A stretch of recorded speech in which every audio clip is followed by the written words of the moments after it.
देखने में लगते हैं कि ये स्ट्रेट लाइन के सवाल हैं कि वेक्टर के तरीके से जाते हैं, थोड़े से फंसते हैं, इसलिए बेटर अप्रोच ये है कि कोऑर्डिनेट ज्योमेट्री से खत्म कर दो। ये लिख सकते हैं मैग्नीट्यूड ऑफ ए का स्क्वायर मैग्नीट्यूड ऑफ बी का square minus A dot B का स्क्वायर।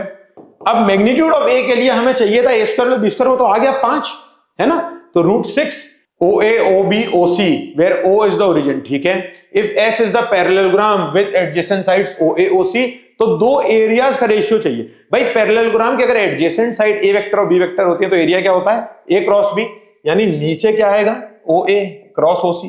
पॉइंट आ गया 8, 5, 7। यहां से फुट ऑफ परपेंडिकुलर गिराएंगे, फुट ऑफ परपेंडिकुलर आ गया तो इमेज भी आ जाएगी। किसी लैम्डा के लिए ये भाई साहब 1+2 लैम्डा कॉमा।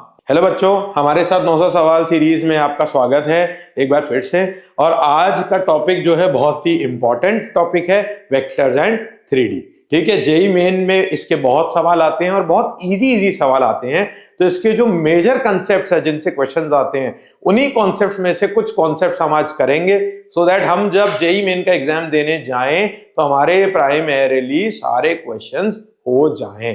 ठीक है, चलिए तो शुरू करते हैं पहले सवाल से। Let A B C be 3 non zero vectors such that B and C are non collinear. भाई नॉन कोलिनियर का मतलब हम समझते हैं ना, जो पैरेलल नहीं हो। ठीक है, यहां पे नॉन कोलिनियर का मतलब वेक्टर्स में क्या होता है, जो पैरेलल नहीं है। a + 5b is collinear with lambda C. a + 5b is collinear with c, तो कुछ लैम्डा टाइम c होगा, पैरेलल है तो दोनों का डायरेक्शन सेम होगा। एंड क्या कह रहे हैं, b + 6c is collinear with a vector. ठीक है, अब a b c पे वेक्टर लिख के टाइम वेस्ट नहीं करना है, अपने को नीड नहीं है उसकी। ठीक है, तो अब इसको करने का क्या तरीका है, सिंपल, इसे 5 से मल्टीप्लाई कर दो और सबट्रैक्ट कर दो। क्या आ गया बेटा जी हमारे पास, a - 30c is equal to lambda c - 5 μ a। इसको इधर ले आओ, a × 1 + 5 μ should be equals to lambda + 30 × c।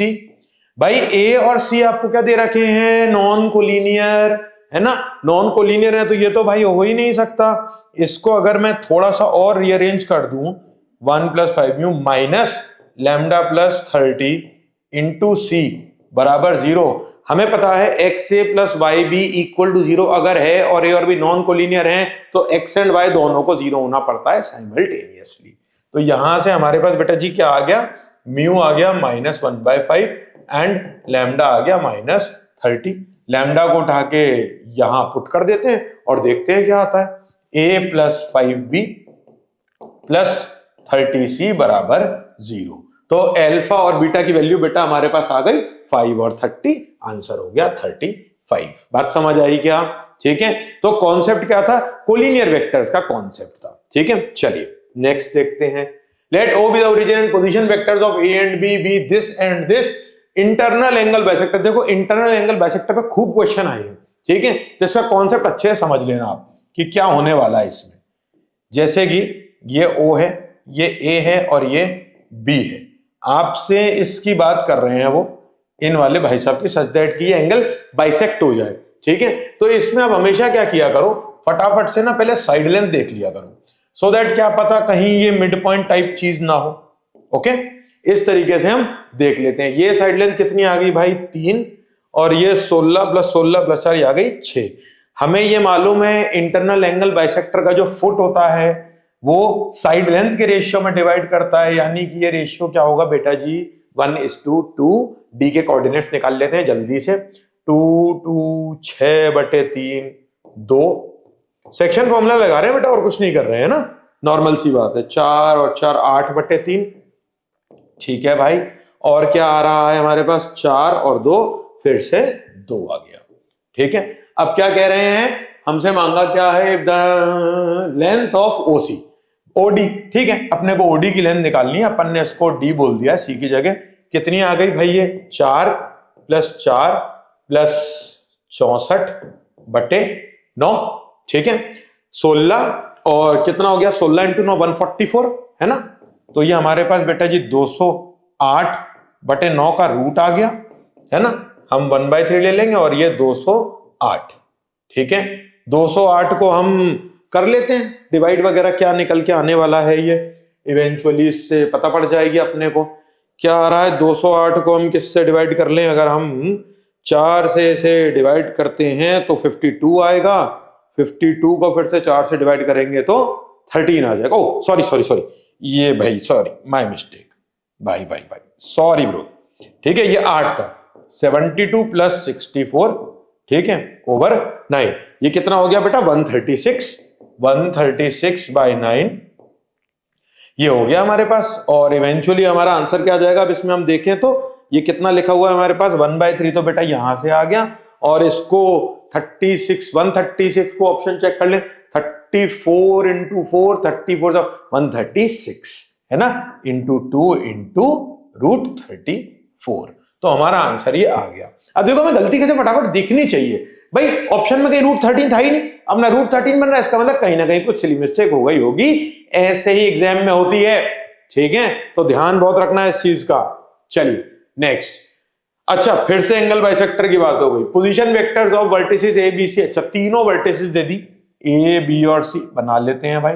ए कितना है हमारा भाई 2, -3, 3, बी कितना है हमारा 2, 2, 3, सी कितना है हमारा -1, 1, 3, ठीक है। L denotes the length of internal angle bisector AD, इस एंगल को बाइसेक्ट किया गया है, ठीक है, this is theta and this is D, okay.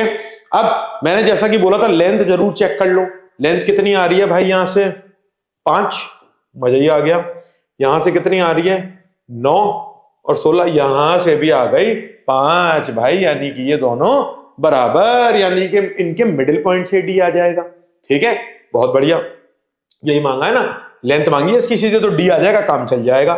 1/3 comma 2 and 1 comma and 3, सही है क्या, डी के कोऑर्डिनेट्स आ गए हमारे पास। अब क्या करना है, डिस्टेंस लिख दो भाई, एडी वेक्टर लिख लेते हैं पहले, क्या आने वाला है, डीए लिख लेते हैं ए माइनस डी, क्योंकि मैग्नीट्यूड ही लेना है तो doesn't matter, plus minus sign से फर्क नहीं पड़ेगा, 5/3, और ये आई जे के लिखने में भी टाइम वेस्ट नहीं करना है, कॉमा लगा दिया करो फट से ब्रैकेट में डाल के, ठीक है, देखो मैं कहीं भी आई जे के नहीं लिख रहा हूं, समझ में आई बात, इसलिए, और ये 0 आ गया, तो ये कितना आ गया भाई 125/9 प्लस ये कितना है 16 का रूट 144 और 125, ठीक है ना, सही किया ना सब, 2 - 1/3, 2 - 1, सारे कोऑर्डिनेट सही लिखे हुए ना, ए बी सी बिल्कुल सही, ठीक है। एडी की लेंथ हमसे मांगी है भाई ने, तो ये कितना हो रहा है चेक कर लेते हैं, 144 और 125, राइट, ए स्क्वायर प्लस बी स्क्वायर कर लिया अपन ने आराम से, कोई दिक्कत ही नहीं है, चेक कर लेते हैं एक बारी फिर से कि सब सही लिखा है ना, पता पड़ी कहीं कोई गलती हो गई हो पिछले वाले की तरह। हाँ ये भाई ये 3/2 आएगा ना यहाँ पे भाई, नीचे 3 थोड़ी ना था, देखो इसीलिए, क्योंकि आप देखो ऑप्शंस में जो है यहां पे अपने पास क्या बनने वाला है 269, वो तो किसी का परफेक्ट स्क्वायर हुआ नहीं, ठीक है, इसीलिए तो थोड़ा सा बेटा इसीलिए जल्दीबाजी करनी होती है एग्जाम में हमें, इसीलिए आपने मेरे पिछली वीडियोस में भी देखा होगा मैं ऐसी गलतियां बार बार करता हूं, ठीक है, ताकि आप बिल्कुल एग्जाम टेम्परामेंट टाइप में क्वेश्चंस करना सीख जाए, ठीक है। यहां आया बेटा जी हाफ, क्योंकि 1:1 का रेशियो है ना इस बार, यहां आ गया बेटा जी 3/2 और यहां आ गया 3। अब आप लिख लो डीए वेक्टर, लिख लो सीधे, डीए वेक्टर कितना आ जाएगा बेटा a - d 2 - हाफ यानी कि 3/2, और -3 - 3/2 बेटा कितना हो गया -9/2, और अगला वाला कितना हो गया बेटा 0, ठीक है, तो हमारे पास कितना आ गया भाई ये 9 + 45 81, ठीक है, upon 4 a square plus b square, और ये अंडर रूट में, अब वो क्या कह रहा है 2l स्क्वायर कह रहा है, तो 90/4 इंटू 2, 2 से 2 गया, 2 से 45, आंसर क्या आ गया बेटा जी हमारा 45। बात समझ में आ गई क्या, नेक्स्ट पे चलें, चलो ठीक है, देखिए let the position vectors of the vertices of a triangle this be this, ABC 3 वर्टिसेस हैं, तीनों के कोऑर्डिनेट हमें दे दिए, देखने में लगते हैं कि ये स्ट्रेट लाइन के सवाल हैं कि वेक्टर के तरीके से जाते हैं, थोड़े से फंसते हैं, इसलिए बेटर अप्रोच ये है कि कोऑर्डिनेट ज्योमेट्री से ही खत्म कर दो इन्हें, ठीक है। ए है हमारा भाई 2, 2, 1, बी हमारा क्या है 1, 2, 2, और सी हमारा क्या है 2, 1, 2, अब वो क्या कह रहे हैं, L1 L2 L3 be the length of perpendicular drawn from ortho center। भाई यहां कहीं ऑर्थो सेंटर हो तो इस तरीके से डिफाइन की गई है L1 L2 और L3। तो जैसा कि अभी पिछले में भी बताया, पहले ट्राइंगल चेक कर लो, 1 1 √2, ये आ गई कितनी √2 और ये भी कितनी आ गई √2। कैसा ट्राइंगल है, इक्विलैटरल, यानी कि ऑर्थो सेंटर, सरकम सेंटर और सेंट्रोइड तीनों सेम ही हो गए, यानी कि सेंट्रोइड से ही काम चल जाएगा अपना पूरा। तो अगर मैं बेटा जी इसकी साइड लेंथ कितनी आई, ये अगर बोल दूं उसे √2, हमें पता है साइड लेंथ में और हाइट में रिश्ता क्या होता है ना, height is equals to √3/2 into side length, यानी कि कितनी आ गई √6। ठीक है, ये तो हाइट आई पूरी, है ना। हमारी जो L1 है, जो ये L1 है, इसकी कहानी क्या है, ये 1/3 होगी √6 की, एग्रीड और नॉट, सही बात है ना, ये 1/3 होगी इसकी। ओके ठीक, तो अब हमसे क्या मांग रहा है, L1 square plus L2 square plus L3 square. तो L1 स्क्वायर कितना हो गया बेटा जी 6/9, है ना, इसको हमने स्क्वायर कर दिया। और इसका क्या चाहिए मुझे भाई, 3 टाइम्स ही तो चाहिए इसका, कुछ और चाहिए क्या। ठीक है, तो इसका 3 टाइम्स करना है हमें, सिग्मा L1 स्क्वायर, है ना। तो हमारे पास कितना आ जाता है ये, क्योंकि ये जो हमारे पास हाइट आई, हमारी हाइट ही मीडियन हो जाएगी, है ना। और हमें पता है सेंट्रोइड मीडियन को बेटा किस रेशियो में डिवाइड करता है, 2:1, राइट। ठीक है, ओ √3/√2, सॉरी √3/√2, यहां पे आ जाएगा √3/√2/3। ठीक है जी, ये हमारी लेंथ आ गई। ऑलराइट, 1/√6 आ गई, तो 1/6 और 3 से कटा तो आंसर क्या आ गया बेटा जी 1/2। बात समझ में आ गई क्या, क्लैरिटी मिल गई, देखो ये आंसर आ गया। चलें नेक्स्ट पे चलिए। ठीक है, अब कह रहे हैं theta be the angle between the vectors a and b if vectors a plus b and a minus b are mutually perpendicular. बेटा परपेंडिकुलर वेक्टर्स का मतलब क्या होता है, डॉट जीरो, है ना। तो a प्लस b का डॉट a माइनस b के साथ जीरो, यानी कि इससे क्या आ जाएगा, mod a is equal to mod b, हाँ या ना, है ना, क्योंकि a square minus b square zero हो जाएगा।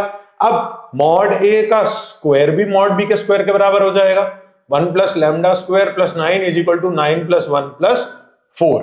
तो लैम्डा स्क्वायर क्या आ गया 4 और लैम्डा हो गया 2, क्यों, क्योंकि लैम्डा पॉजिटिव दे रखा है, it is given in the question. अब क्या मांगा है, इनके बीच का एंगल cos थीटा है, तो 14 cos थीटा का होल स्क्वायर मांग लिया भाई ने। ठीक है, cos थीटा निकाल दो फटाफट से, a dot b upon magnitude of A vector into magnitude of B vector, यही होगा। तो a डॉट बी के लिए लैम्डा कितना आया था भाई 2, तो यहां पे 2 रख लेते हैं, तो कितना आ जाएगा a dot B 3 - 2 - 6 upon magnitude of a और b तो बराबर है, तो किसी भी एक का रख दूं, बात चल जाएगी, काम चल जाएगा हमारा। √14 तो 14 आ गया।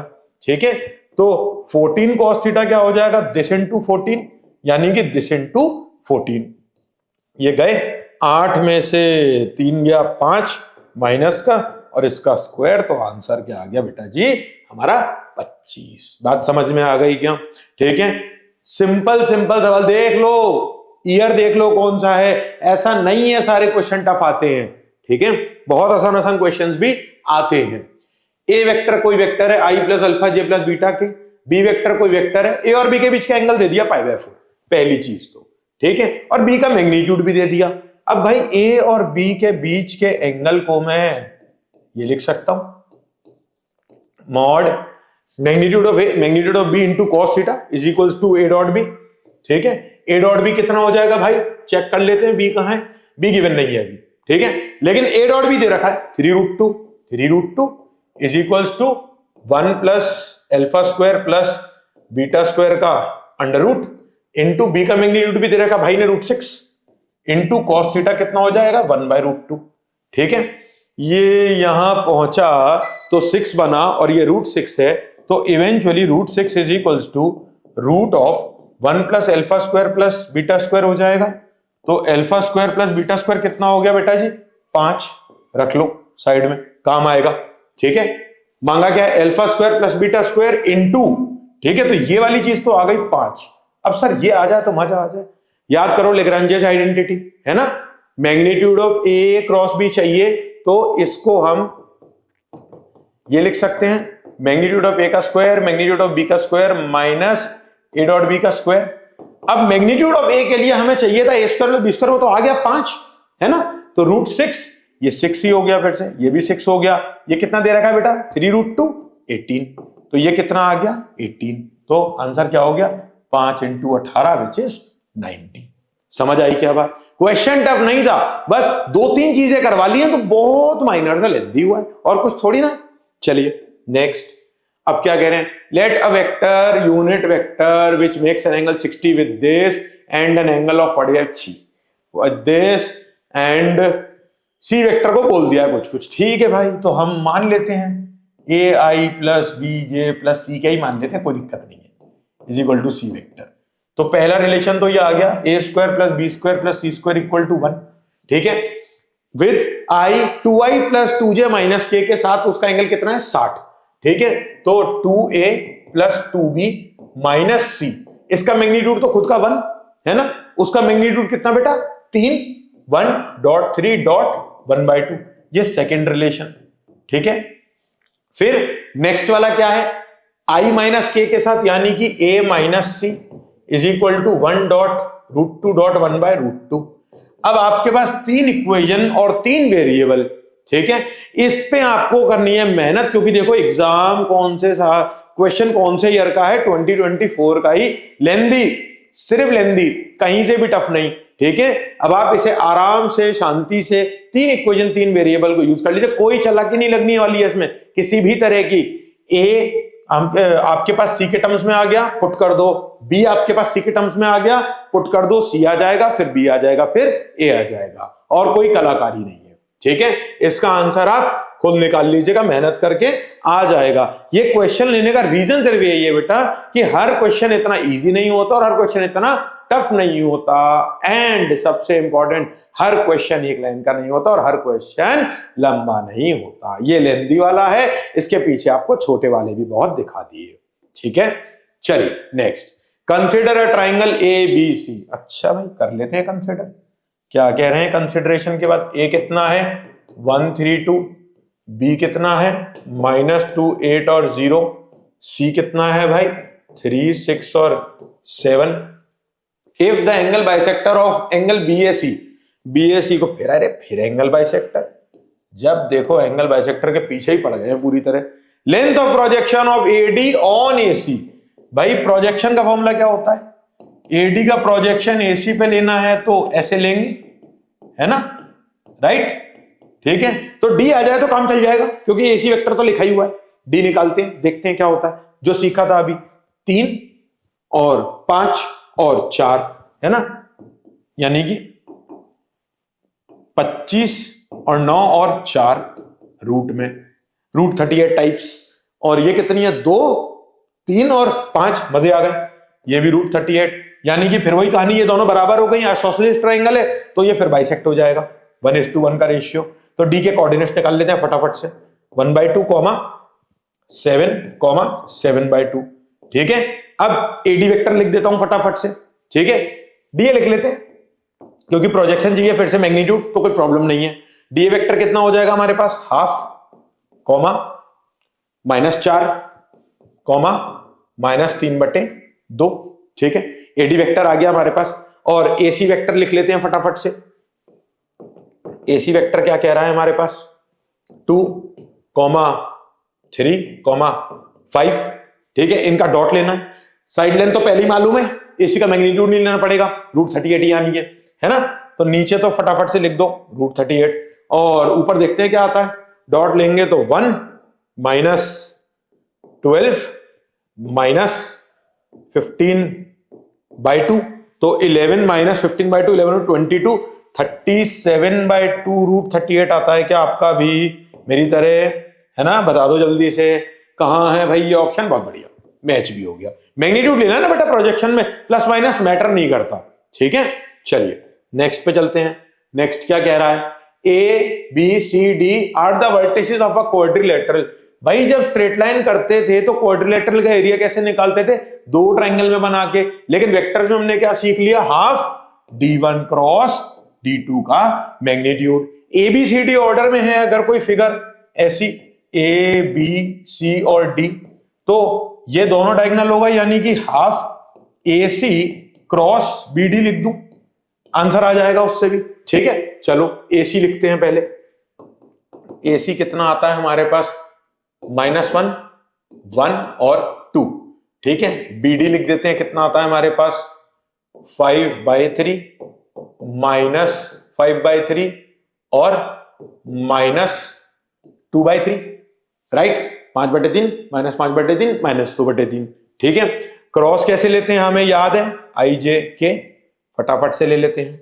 ठीक है, -1, 1 और 2, 5/3 -5/3 और -2/3। इसे भी देखो, यहां भी आई जे के नहीं लिखेंगे, टाइम बचाएंगे।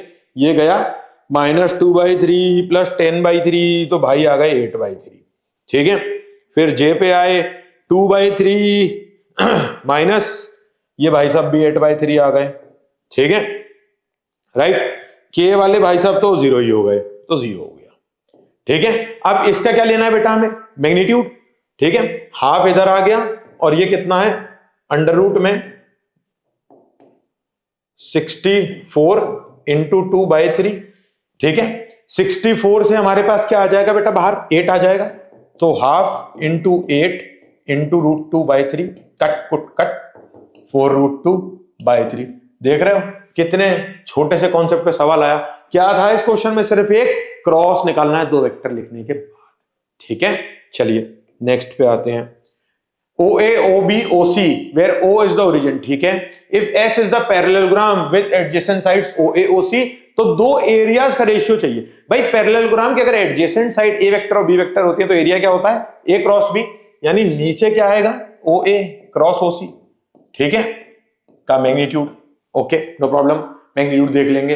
क्वाड्रिलेटरल OABC अभी पीछे सीखा, OABC, यानी कि ऊपर क्या आएगा बेटा, OB क्रॉस AC। लिख दो भाई, OB कितना हो गया 12A प्लस 4B। कोई वेक्टर का साइन बनाने की जरूरत नहीं है अभी, क्योंकि कोई कंफ्यूजन नहीं क्रिएट होने वाला है, इसलिए OC AC कितना हो जाएगा, B माइनस है। ठीक है, अपॉन में क्या आ गया, A क्रॉस B, है ना, OA क्रॉस AC। ठीक है भाई, ये कितना हुआ, हमें पता है एक वेक्टर का क्रॉस खुद के संग तो 0 हो जाता है ना जी, तो 12A क्रॉस B, अगली टर्म 0, ये भी 0, माइनस 4 टाइम्स B क्रॉस है अपॉन A क्रॉस B, और इधर एक हाफ और लगा दूं, क्योंकि half into D1 cross D2 होता है ना मैग्नीट्यूड में। तो भाई A क्रॉस B और B क्रॉस हमें पता है एक दूसरे के उल्टे होते हैं साइन में, है ना, यानी कि 16/2 बचेगा क्या, क्योंकि A क्रॉस B तो कट जाएगा। आंसर क्या आ गया बेटा जी आपका 8।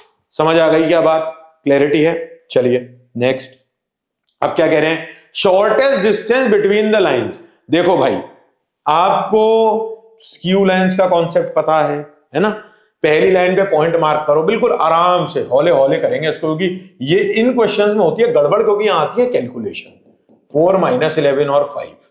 ठीक है, यहां पॉइंट क्या है 5, 9, -2, डायरेक्शन वेक्टर क्या है 3, -6, 1।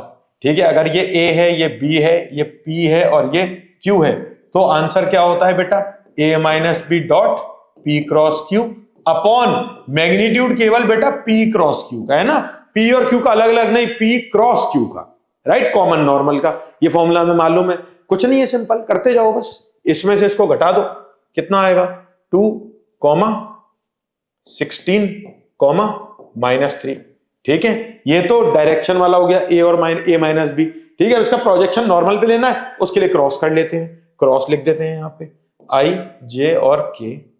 ठीक है, क्या आता है चेक कर लेते हैं इसका, चलो इधर कलर चेंज कर लें, कोई बात नहीं। क्या है 4 - 11 और 5, 3 -6 और 1। ठीक है, तो अब हमें क्रॉस वेक्टर लिखना है, कितना आएगा -11 + 30, 29, 19 है ना, 19 आई को लिख रहा हूं, मतलब ही नहीं है कोई, कॉमा लगाएंगे ना सीधे सीधे। दूसरा J का कितना आएगा बेटा 4 -15 -11, लेकिन +11 हो जाएगा ना, -J होता है +11। ठीक है, K का कितना आया -24 और +33, यानी कि 9। बात समझ में आई, ठीक है, क्लैरिटी है। इसका और इसका क्या होना है डॉट, और इसका आना है मैग्नीट्यूड, तो 38 + 11, 16 176 27 अपॉन में मैग्नीट्यूड कितना है 19 का स्क्वायर 361, 20 तक के स्क्वायर से याद होने चाहिए, काम आते हैं एग्जाम में, ठीक है। 11 का स्क्वायर 121 और ये 81, 3 6 1 563, चलो सब में यही है तो दिक्कत नहीं है इसकी, तो ये तो अपना ठीक आ गया। ऊपर और देख लेते हैं, 176 में से 26 अगर जाते तो 150, एक और जाता तो 150, 149, 149 में अगर 40 ऐड करता तो 189, लेकिन 2 कम है तो 187। समझ आई क्या बात? एडिशन इस तरीके से हम कर सकते हैं, थोड़ा इजीली हो जाता है। ऑलराइट, चलिए भाई आगे चलते हैं। नेक्स्ट क्या कह रहे हैं, इमेज, मेहनत वाला सवाल है ना, मेहनत वाला, आराम से देखते चलना कैसे हो रही है मेहनत, ठीक है, अच्छी खासी लगेगी क्योंकि भाई इसमें, ठीक है जी। चलो भाई, तरीका क्या है मालूम है हमें, पहले लाइन पे पॉइंट मार्क करो, 1, -1, 2, लाइन का डायरेक्शन लिखो 2, 3, 5, ठीक है। ये ऊपर वाला पॉइंट मार्क करो 8, 5, 7, ऑलराइट। मजा नहीं आया इसमें, है ना, साफ कर लेते हैं इसको थोड़ा सा। पॉइंट आ गया 8, 5, 7, यहां से फुट ऑफ परपेंडिकुलर गिराएंगे, फुट ऑफ परपेंडिकुलर आ गया तो इमेज भी आ जाएगी।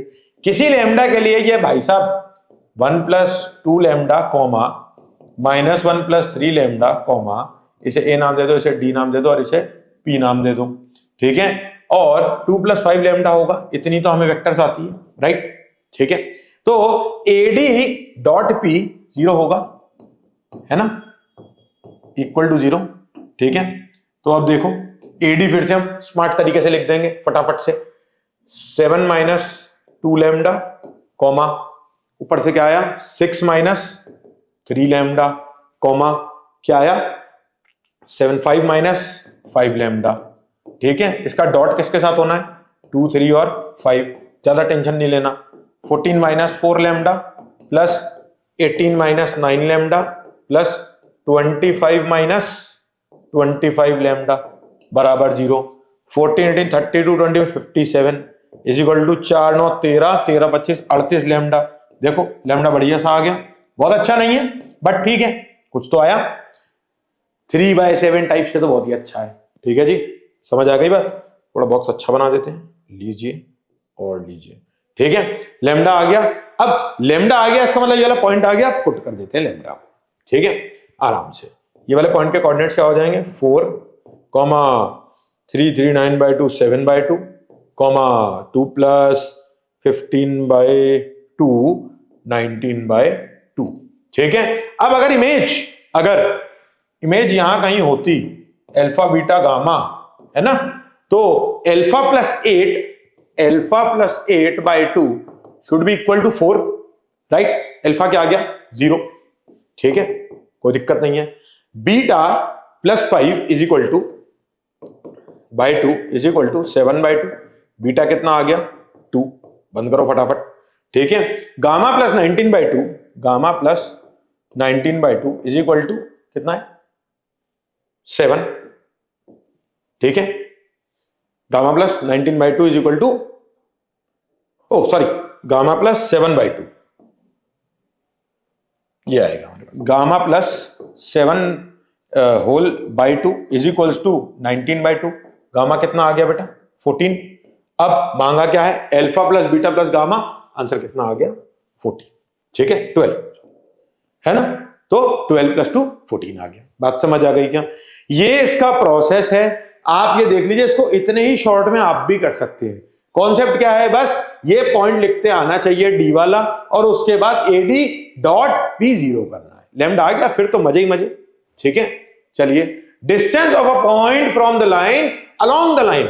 देखिए अगर ये पॉइंट है, ये कोई लाइन है, ठीक है, अमूमन तौर पे ये होता है डिस्टेंस नॉर्मल सिनेरियो में, बट इन्होंने कहा है कि कोई लाइन है रैंडम ऐसी, इसके पैरेलल मेजर करते हुए डिस्टेंस, यानी ये है आपका आंसर। समझ आई क्या बात? फर्क समझ आया सवाल में क्लियरली? अब इसका तरीका क्या होता है, ये जो नई लाइन है इसके पैरेलल को यहां लिख दो, ठीक है, ये अलोंग द लाइन वाली, इस लाइन के पैरेलल इस पॉइंट से पास करती हुई लाइन लिख दो, लिख लेंगे, है ना। पॉइंट अपॉन डायरेक्शन रेशियो तो पता ही है, y plus 2 upon minus 3 is equal to z minus 11 upon 6, इसे a मान लो। ठीक है, ये वाला पॉइंट आ जाए तो काम चल जाएगा, क्योंकि ये वाला पॉइंट तो मुझे पता ही है कितना है, ये वाला पॉइंट 7, माइनस 2, 11। तो दोनों लाइंस को सॉल्व कर दो, बस सिंपल फिनिश, इतना ही इजी है। ठीक है, और इस वाली लाइन में इसे इक्वल टू b मान लो, मजे से देखते हैं क्या होता है। 7 plus 2a, x coordinate equate करते हैं तो b प्लस 6, यानी कि b माइनस 2a 1 आ गया, बहुत अच्छे। ठीक है, दूसरी से क्या आया, 2 minus 2 minus 3a is equal to, बहुत ही बढ़िया, 0, टेंशन ही खत्म।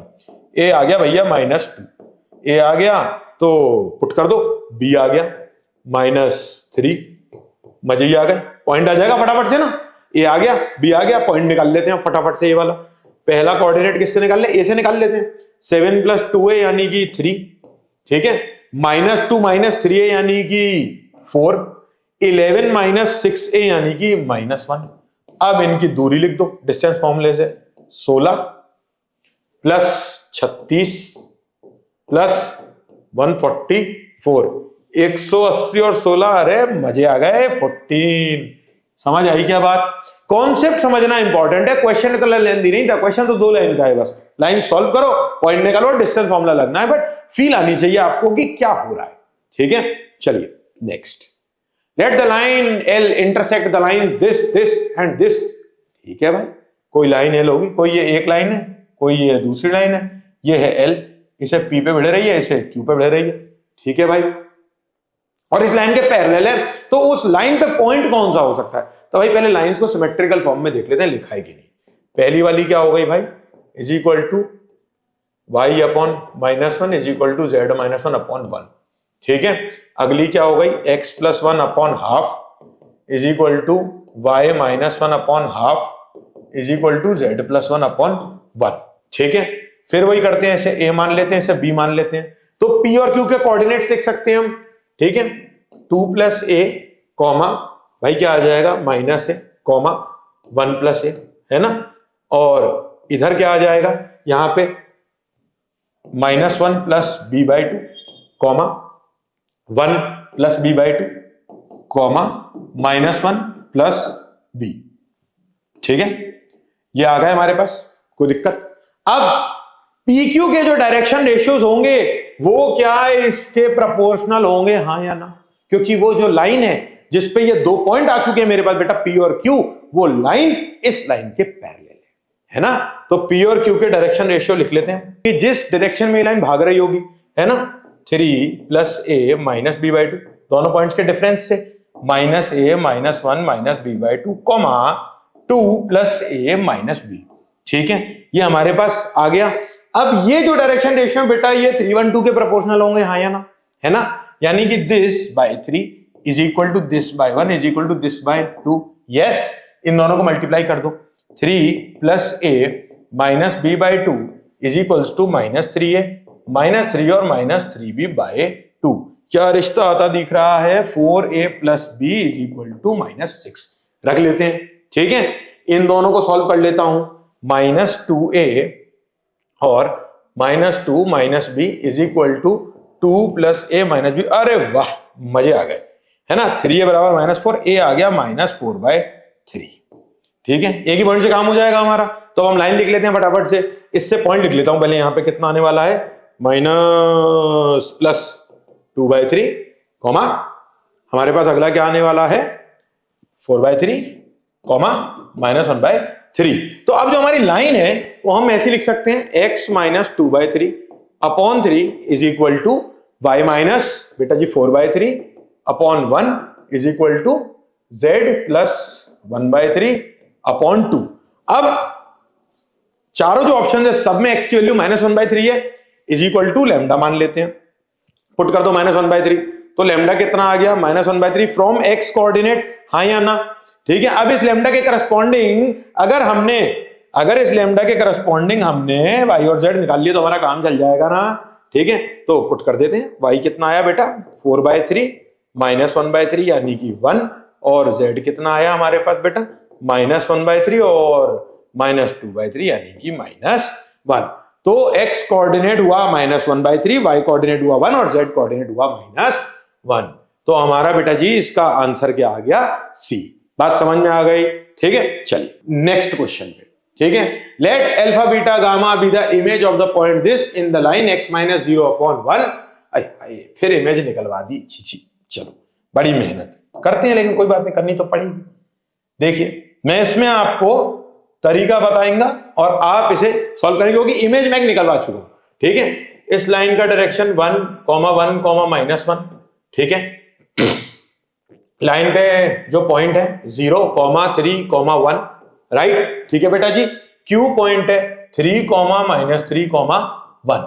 ठीक है, अब वो कह रहे हैं कि एक कोई पॉइंट है रैंडम R 5, 2, 5, -1 और हमसे कह रहे हैं वो ये पॉइंट था Q, ये पॉइंट है R और यहां कहीं इमेज आ रही होगी P। ये जो ट्राइंगल बनने वाला है, इस ट्राइंगल का एरिया चाहिए। ठीक है, तो इमेज का कॉन्सेप्ट क्या होता है याद दिलाओ। सर मैं यहां कोई पॉइंट मानूंगा, 0 + लैम्डा तो लैम्डा ही हो गया, 3 + लैम्डा, 1 - लैम्डा। ये सर मैंने पॉइंट माना, पॉइंट मैंने मान लिया। अब क्या करूंगा, इसको D अगर बोला है, इसको P वेक्टर बोल देते हैं, तो QD का डॉट P के साथ क्या करूंगा सर 0, उससे क्या निकालूंगा लैम्डा। लैम्डा आ जाएगा तो मेरा D पॉइंट आ जाएगा, तो मेरा ये कैपिटल P पॉइंट आ जाएगा। यहां तक आप पहुंचेंगे, यहां तक आप पहुंच गए। ठीक है, P पॉइंट आने के बाद भाई एक ट्राइंगल का अगर आपको एरिया निकालना है, स्ट्रेट लाइन की बात नहीं हो रही है, वेक्टर है ना, तो क्या होता है साइड वेक्टर्स का cross, A cross B by 2, जहां पे A और B साइड वेक्टर्स हैं, तो PQ क्रॉस PR कर लेना और इसका मैग्नीट्यूड करके हाफ कर देना। ठीक है, तो इससे आपका आंसर बेटा जी केस लैम्डा के स्क्वायर इक्वल टू 14 के जब आप करते हैं तो K की वैल्यू 18 आ जाएगी। ठीक है, तो ऐसे ही अच्छे अच्छे सवालों में हमारे से मिलने के लिए और चीजें सीखने के लिए आप हमारी सीरीज से जुड़े रहिए और भी अच्छे चैप्टर लेके आपके लिए आते रहेंगे। Thank you.